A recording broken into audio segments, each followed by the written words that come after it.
उत्तर प्रदेश की धार्मिक नगरी काशी में मुख्यमंत्री योगी आदित्यनाथ और केंद्रीय गृह मंत्री अमित शाह के बीच मुलाकात हुई। इस मुलाकात और इस दौरान हुई बातचीत को लेकर सियासी गलियारों में चर्चाएं गर्म हैं। बीजेपी के कद्दावर नेता और केंद्रीय गृह मंत्री अमित शाह बाबतपुर एयरपोर्ट पहुंचे थे, जहां सीएम योगी ने उनका स्वागत किया। इसके बाद दोनों नेता बिहार के छपरा के लिए रवाना हुए। इसके बाद वे जब वापस वाराणसी पहुंचे तो यहां के सर्किट हाउस में दोनों के बीच एक लंबी बैठक चली। योगी और अमित शाह के बीच लगभग 2.5 घंटे तक बातचीत हुई। इसके बाद इस बैठक में केंद्रीय मंत्री पीयूष गोयल भी पहुंचे। एक बंद कमरे में हुई तीनों नेताओं की बातचीत को लेकर कई तरह के कयास लगाए जा रहे हैं।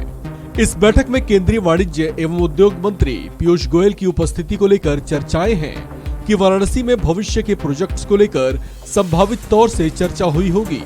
ऐसा इसलिए भी कहा जा रहा है क्योंकि यूपी विधानसभा चुनाव के दौरान वाराणसी को और डेवलप करने का मुद्दा छाया रहा था। ऐसे में इस दिशा में संभावित तौर से किसी कदम के उठाए जाने को लेकर चर्चाएं तेज हैं।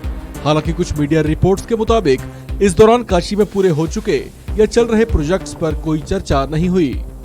आपको बता दें कि साल 2014 में प्रधानमंत्री नरेंद्र मोदी का संसदीय क्षेत्र बनने के बाद से ही काशी में अब तक लगभग 315 बड़े प्रोजेक्ट्स पूरे हो चुके हैं, जबकि 9,625 करोड़ की 38 परियोजनाओं पर काम चल रहा है। ऐसे में कहा जा रहा है कि इस बैठक में काशी में और विकास कार्यों को लेकर संभावित तौर से चर्चा हुई है।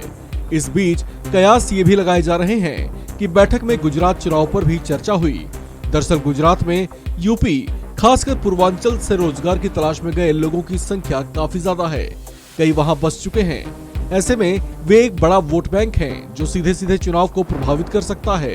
ऐसा कहा जा रहा है कि इस बैठक के दौरान इस रणनीति पर भी चर्चा हुई कि पूर्वांचल से भी बीजेपी के नेता गुजरात चुनाव में जाएंगे और बताएंगे कि मोदी योगी शासन के दौरान प्रदेश में कितना बदलाव आ गया है। यही नहीं, यूपी में आगामी निकाय चुनाव को लेकर भी बीजेपी कार्यकर्ताओं के घर घर दस्तक कार्यक्रम पर चर्चा हुई। आपको बता दें कि गुजरात में इसी साल के अंत में विधानसभा चुनाव होने हैं। ऐसे में उस चुनाव को लेकर बीजेपी हर स्तर पर तैयारियों में जुटी हुई है। ऐसे में सियासी गलियारों में चर्चा इस बात को लेकर भी तेज है कि उत्तर प्रदेश के जो कामगार बड़ी संख्या में गुजरात में प्रवास कर रहे हैं, उन्हें इस चुनाव में एक तरफा बीजेपी की ओर किया जा सके। अगर गुजरात में बीजेपी ऐसा करने में कामयाब रहती है तो उसकी राहें आसान हो जाएंगी। लिहाजा यूपी चुनाव में कमाल कर चुके योगी और योगी की लोकप्रियता गुजरात में रह रहे यूपी के कामगार लोगों पर प्रभाव छोड़ सकती है। लिहाजा अमित शाह और योगी के बीच हुई बैठक में इससे भी लेकर संभावित तौर से चर्चा हुई होगी। साथ ही ये भी कहा जा रहा है कि सीएम योगी गुजरात में चुनाव प्रचार के लिए भी जा सकते हैं। इस खबर में फिलहाल इतना ही। बाकी अपडेट्स के लिए बने रहिए वन इंडिया हिंदी के साथ।